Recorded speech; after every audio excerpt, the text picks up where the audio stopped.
Right now is Georgia Senator David Perdue. Senator, good to have you on the program. Thanks so much for joining us. Good morning, Maria. Now, I know that you understand this Trump sensation that's going on right now. You also really tapped into the disenfranchised voters when in your most recent race. Tell us about that, and would you compare your rise to what's happening right now with Donald Trump? I would, Maria. I mean, I've lived this 2 years during the campaign, and this last year we've been staying close to the people in Georgia, and that's exactly what happened in our race. You know, in politics in America, it used to be on one dimension. It was based on ideology, liberal versus conservative. And in my race, we talked about the debt and the economy and jobs and what was wrong in Washington, and we struck a vein. There's a vein of disenfranchised voters in America, and that's what's happening right now. And I think the pendulum has swung to another axis, and it's the political class versus everybody else. Disenfranchisement means that I don't feel like that I have any say in the results in Washington, and that's what I hear back home. I think you're going to see it continue in this race. Yeah, but the difference is you talked about debt and deficits, and you talked about substantial issues, and that really resonated with people. Today, people are nervous because they don't see Donald Trump talking about debt and deficits and solutions. They don't really see an actual practical plan for national security, et cetera, other than we were going to build a wall. So how do what about that? Do you worry that Donald Trump is going to sweep it all, and yet at the end of the day, we don't really know what his policies will be? Maria, I'm very concerned. We've had 10 debates, over 23 hours of debate, and you're about the only person individually that's even asked a question about the debt. We don't hear from these candidates what they think about the debt and what they think can be done about it. Not just Trump, but all of them. I've been staying out of this and not endorsing anybody because I'm trying to influence these campaigns to talk about the debt and how the debt interlocks with the global security crisis. Maria, as you know, we're at the point now because of this debt where it's threatening our national security and our ability to defend our country.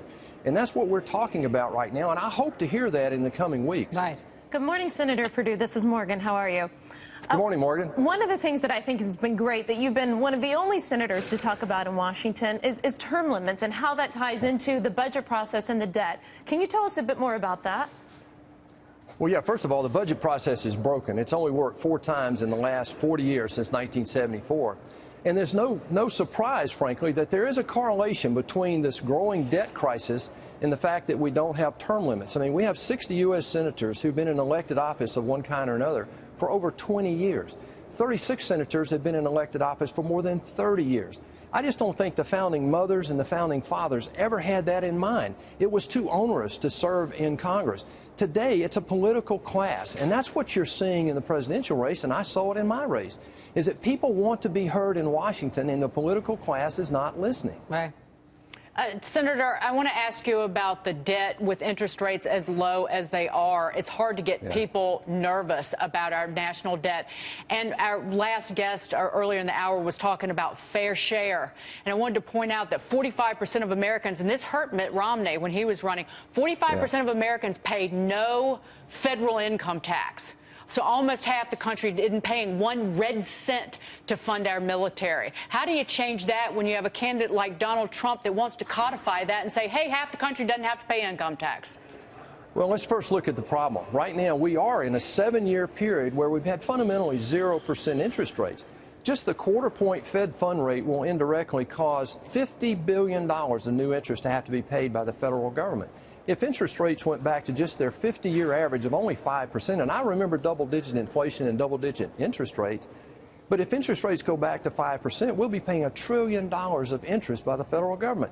That's twice what we spend on our military and equal to our total discretionary spending. Look, we don't have a revenue problem. Last year, we raised almost $3.4 trillion in federal revenue. That's an all-time record. But we spent $3.8 trillion.